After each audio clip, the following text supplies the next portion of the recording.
Week, police are seeing a sharp uptick in retail thefts, where Wichita locations for some national chains have the highest rates in the country. It's an issue across the country, with the National Retail Federation saying it costs retailers nearly $100 billion in 2021. A lot of that stolen merchandise makes it back into the marketplace through third-party online sellers or secondhand retailers. Sean Logging takes a look at the effort to crack down on stolen goods being sold online. Sean?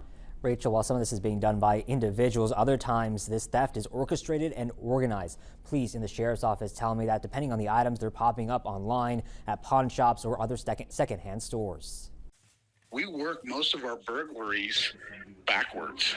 Lieutenant Drew Seiler with Wichita Police says when a stolen item is placed for sale online, sometimes victims are the ones noticing it. Are vigilant and trying to recover their own property, and they will get on these social media marketplaces.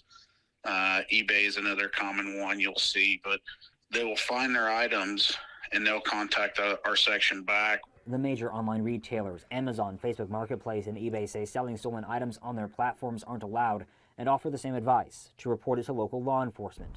The Sedgwick County Sheriff says it's not so much retail, but personal property burglary cases they're working.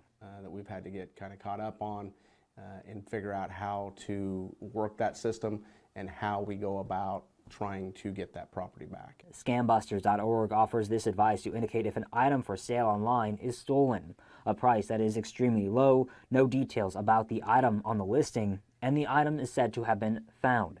Still, the sheriff's office and police department say stolen items turn up at pawn shops and secondhand stores, and that can provide investigators an advantage, as those places are required to log inventory on a database. We can check that right from our office very quickly as we're working the case. But officials also say these thefts and burglaries are often connected to other issues. Because of the influx of drug abuse that we have here, those crimes are going to go up.